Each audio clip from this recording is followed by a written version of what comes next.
জয় যিশু। প্রথম পাঠ প্রবক্তা হোসেয়ার গ্রন্থ হতে আজকের বাণী পাঠ 6 অধ্যায় 1 থেকে 6 পদ। শুধু বাহ্যিক আচার নয়, ভগবান চান অন্তরের ভক্তি। সেই দিন বিপন্ন ইসরায়েলীয়রা নিজেদের মধ্যে বলতে লাগল, চলো আমরা ভগবানের কাছে আবার ফিরে যাই। তিনি আমাদের ছিন্ন ভিন্ন করেছেন, নিশ্চয়ই সারিয়েও তুলবেন তিনি। আমাদের আঘাত করেছেন, ক্ষতস্থান বেঁধেও দেবেন তিনি। দুদিন পরে তিনি আমাদের মধ্যে নতুন প্রাণ জাগিয়ে তুলবেন। তৃতীয় দিনে তুলে ধরে আবার আমাদের দাঁড় করাবেন, আর আমরা তখন বেঁচে থাকব তারই সান্নিধ্যে। এসো আমরা এবার ভগবানকে চিনে নিই, তাকে জানবার জন্যে আপ্রাণ চেষ্টা করি। ভোরের মতোই সুনিশ্চিত তার ভাবী আবির্ভাব। আমাদের কাছে তিনি আসবেন যেন ঘন বৃষ্টির মতো, বসন্তের সেই বৃষ্টি ধারারই মতো মাটিকে যা সিক্ত করে যায়। কিন্তু ভগবান বলছেন, এফ্রাইম, এফ্রাইম, এখন তোমাকে নিয়ে আমি কি যে করি? জুদা, তোমাকে নিয়েই বা আমি কি করি? আহা, তোমাদের ভক্তি যেন সকালের হালকা মেঘেরই মতো, যেন পলকে মিলিয়ে যাওয়া শিশিরেরই মতো। তাই প্রবক্তাদের দিয়ে তোমাদের আমি বারবার আঘাত করে টুকরো টুকরো করেছি, তোমাদের হনন করেছি আমার বাক্যবাণে। আমার দণ্ডাদেশ তো দিবালোকের মতোই প্রকাশ পাবে, কেননা আমি তো বলিদান নয়, ভক্তি চাই।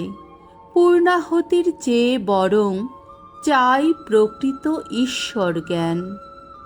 প্রভুর বাণী। ঈশ্বরকে ধন্যবাদ।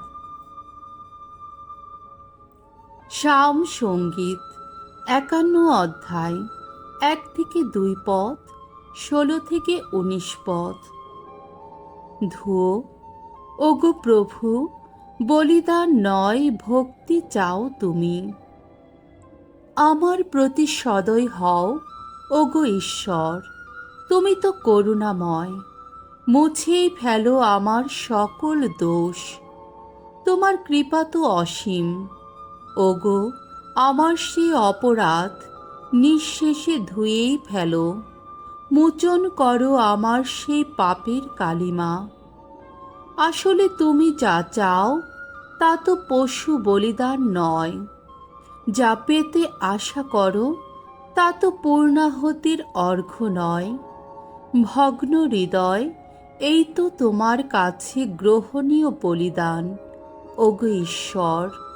ভগ্ন দীর্ণ প্রাণ, ওগো ঈশ্বর, তুমি তো উপেক্ষা করো না কোনোদিন।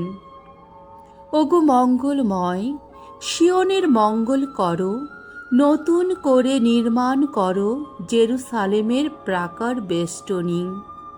তখনই ওগো যথার্থ যজ্ঞ বলি পেয়ে, পূর্ণাহতির সার্থক বলি পেয়ে প্রীত হবে তুমি।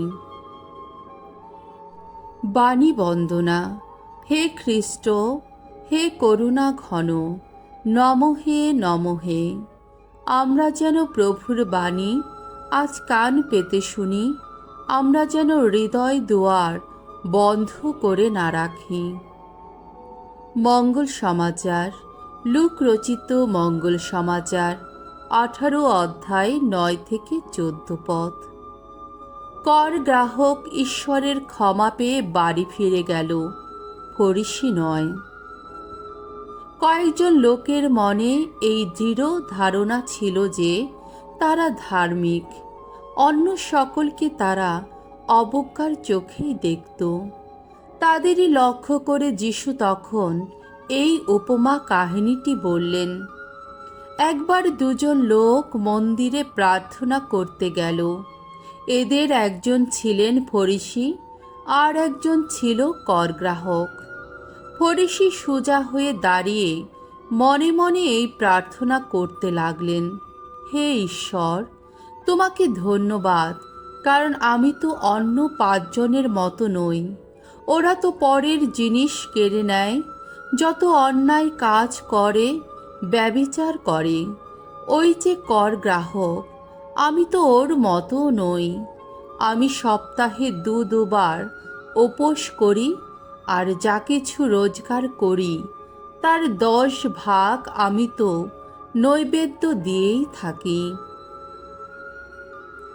এদিকে সেই কর গ্রাহক তখন দূরে দাঁড়িয়েছিল।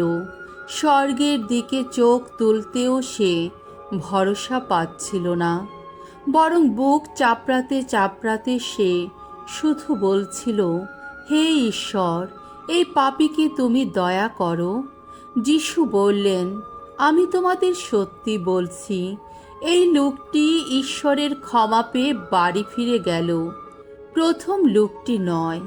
কারণ যে নিজেকে বড় করে তাকে ছোটই করা হবে, আর যে নিজেকে ছোট করে তাকে করা হবে বড়। প্রভুর মঙ্গলময় বাণী। খ্রিস্ট প্রভু তোমার প্রশংসা হোক।